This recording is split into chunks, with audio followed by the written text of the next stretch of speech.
In places like Oklahoma City, buying a home is often the culmination of decades of quiet, disciplined saving.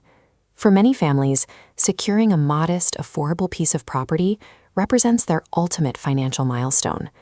When the time comes to close, buyers routinely authorize massive down payments. Following emailed instructions from their real estate agent, a buyer might confidently wire $500,000 to an escrow account, expecting to complete the transaction they've worked so hard for. But those instructions did not come from their agent. The email was a forgery, sent by an invisible third party. In the time it takes to click send, $500,000 vanishes completely. The very traits that make a buyer successful, diligence, promptness, and a deep trust in the professionals guiding them, are the exact vulnerabilities weaponized to steal their life savings. Business email compromise begins as a silent digital break-in. A hacker secures a foothold inside an agent's network and remains invisible for weeks or months, monitoring every communication as they wait for the right moment to strike. During this surveillance phase, scammers read through incoming and outgoing contract emails. They learn the exact closing date, the name of the closing attorney, and the precise down payment required to finalize the sale. Days before the closing, the scammer strikes. They create an email address that is nearly identical to the agent's actual address, perhaps slipping in just one extra letter or swapping a lowercase l for a number 1. Using this mirrored identity, they slip a PDF with updated wire instructions into an active, ongoing conversation thread. The buyer receives what appears to be a standard document from the person they've been talking to all month. The illusion shatters on the day of closing, when the actual title company calls the buyer to ask why the funds haven't arrived. The crime works flawlessly because the buyer never realizes they are interacting with a thief. They are reacting to a precise, invisible counterfeit of an established relationship. Domestic wire transfers function exactly like handing over a briefcase of physical cash. The second those funds hit the recipient's bank account, the transaction is effectively permanent. When a massive wire fraud is reported, the FBI's Internet Crime Complaint Center activates a recovery process known as the Financial Fraud Kill Chain. Law enforcement faces a punishingly narrow window.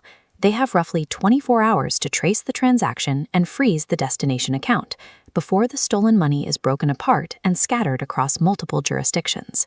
To ensure this window expires, scammers deliberately send their fraudulent wiring instructions late in the week.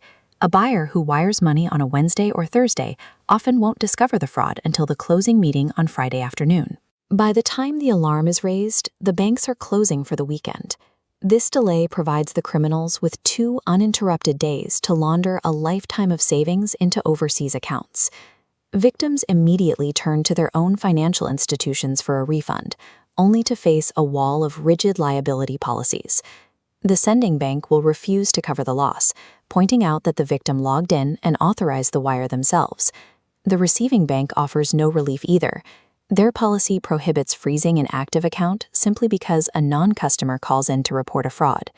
From that receiving account, the money is rapidly wired to international criminal syndicates, operating far beyond the reach of the American judicial system. The strict custody rules of the banking system allow both institutions to legally deflect liability. The buyer is left to absorb the entire financial devastation alone.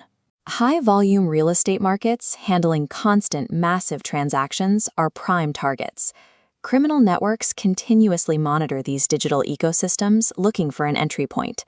The standard unencrypted email relied upon by many agents is the digital equivalent of an unsealed postcard. Anyone who intercepts the network traffic can read the details, copy the format, and forge a reply. This creates a severe systemic flaw in the housing market. If a title company or a real estate agent maintains poor digital security, their failure directly translates into absolute financial liability for the buyer. Relying exclusively on a digital chain of custody during a high-stakes financial transfer provides a guaranteed point of failure for sophisticated attackers to exploit. To survive this threat, buyers must operate under the assumption that all emailed wiring instructions are inherently compromised.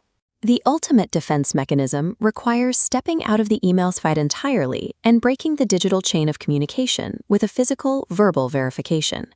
But buyers cannot simply call the phone number listed on the emailed PDF.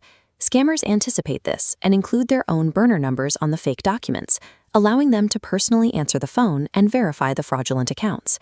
Instead, the buyer must independently search for the title company's verified phone number through a separate search engine query or an official website before dialing. Taking 2 minutes to make a single, low-tech phone call is the absolute shield against handing a lifetime of savings over to a digital phantom.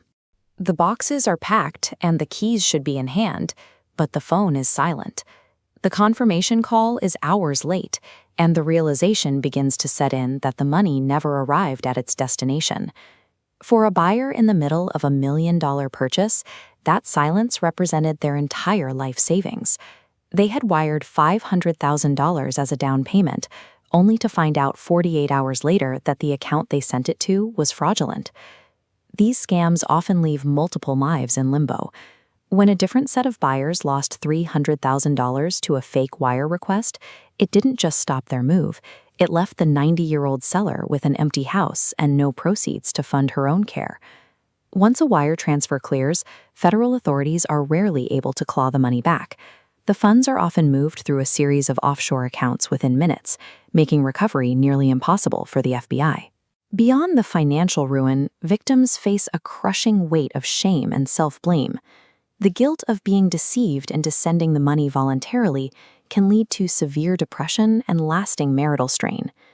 This crime hits people at their most vulnerable moment, turning the most significant purchase of their life into a financial and emotional catastrophe. To understand how these transfers are intercepted, we have to look past the buyer's computer and into the professional offices managing the deal. Most people assume their password hygiene and home network security are the primary lines of defense. In reality, your personal digital safety is often a secondary concern. The industry is facing a massive surge in business email compromise. Instead of targeting individuals, hackers focus on the businesses that facilitate high-value transactions. This chart shows the financial impact of different cybercrimes reported to the IC3. Business email compromise accounts for approximately $3 billion in national losses, a figure that far exceeds most other forms of digital fraud. Hackers spend months attempting to infiltrate the email accounts of real estate agents, title attorneys, and property managers. Because they use stolen credentials to log in to legitimate business accounts, they appear to the system as authorized users. This allows them to operate without triggering any traditional security alarms. Once inside, the hackers enter a silent monitoring phase. They don't steal data or change passwords. They simply read private emails related to upcoming closings. By tracking months of correspondence, they learn the exact closing dates, the names of everyone involved, and the specific down payment amounts required for each deal. When the breach happens at the institutional level, the homebuyer's individual security measures are effectively neutralized. The threat is already inside the trusted circle. The strike occurs when the buyer is most distracted, typically just a few days before the final closing date. This is when the pressure to complete the paperwork is at its peak. The hacker creates an email address that looks identical to the title company's real address. This is the spoof that will be used to intercept the funds. The spoof is often just one character off. A lowercase l might become a 1, or a single letter is added to the domain. To a busy homebuyer, the address looks perfectly legitimate. From this spoofed account, the hacker sends an urgent message with an attached PDF containing new wiring instructions. Because the message mimics the tone of previous emails and references the correct file number and dollar amount, most buyers comply without question, assuming they are following the next step in the closing process. The success of the scam relies on the victim's trust in digital authority. The hacker doesn't need to break into the bank. They simply need the buyer to authorize the transfer themselves. To protect yourself from a digital interception that you cannot see, you must adopt a physical protocol, the analog bypass. Step 1 is the pre-flight agreement. Before the transaction even begins, notify all parties that you will not accept or act on any wiring instructions sent via email.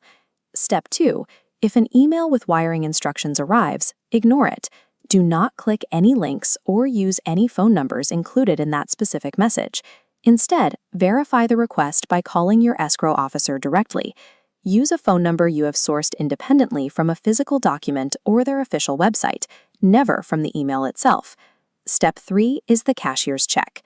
The most effective way to avoid a wire fraud scam is to remove the digital network from the equation and physically hand over a paper bank draft at the closing table. Retreating to these strict analog methods of verification is the only way to effectively neutralize a high-level digital interception.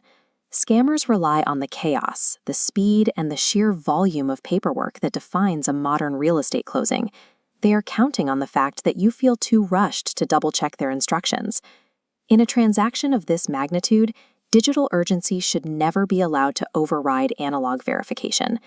Maintaining your financial safety in a digital closing means slowing down, stepping offline, and checking the facts away from your computer screen.